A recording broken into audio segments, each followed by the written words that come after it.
Hello, my name is Isabella and I will be your host today for another mathematics video brought to you by RJ. We left off in the previous video discussing the issues of the image of a particular n may not be maximal within an interval. If you haven't watched it, I suggest watching it now. So, how do we determine the maximum value within an interval? Keep in mind, we are talking about a function that looks like this. We typically express a maximum value as the max of f of n1, f of n2, f of n3, and so on. But this usually means either a human or computer determines the maximum value based on all values listed.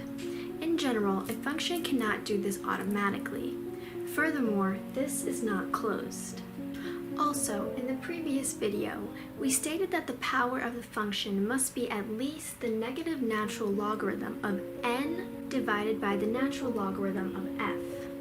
This is the perfect squared test function. Let's take a look at the graph of y in terms of n, from 1 to 1000.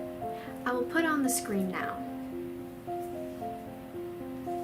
As we can see, there are many points on the graph, and not a continuous curve. Why?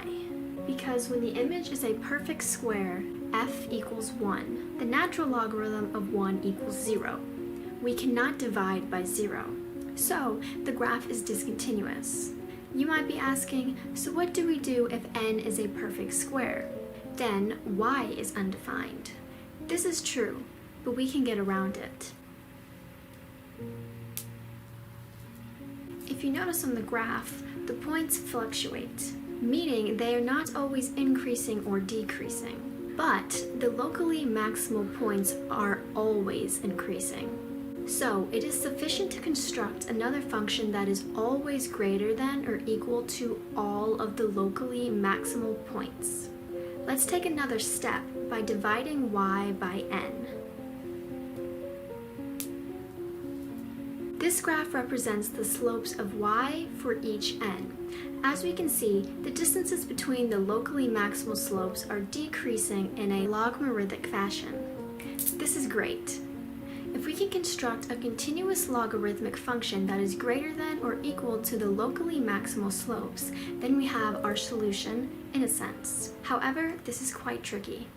Let's do something much simpler. What is the simplest polynomial besides constant?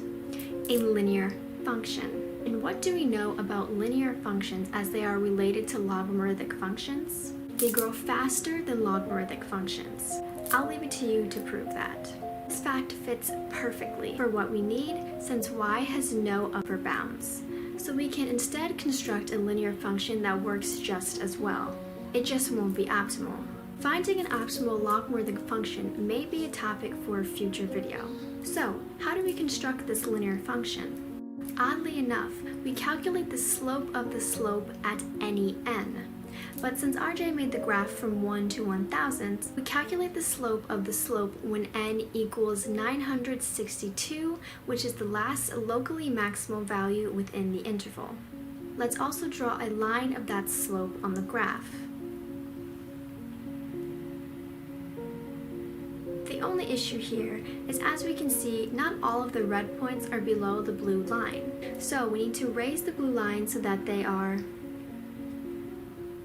To do so, we need to find the maximum distance between the locally maximal points of the red and the blue line. RJ found the maximum distance to be when n equals 143. We now have all of the red points below the blue line, which is exactly what we want. Here is the inequality we need to ensure the less than ones of f get squished to less than 1 over n. Of course, this is just one solution to a whole family of solutions.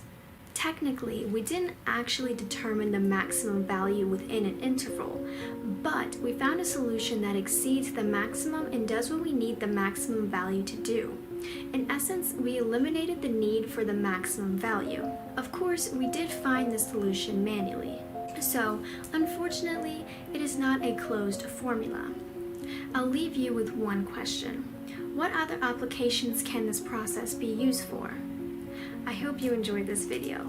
If you did and would like to see future videos, please like and subscribe. Also, leave a comment telling RJ which areas of math you find interesting. Thank you for watching.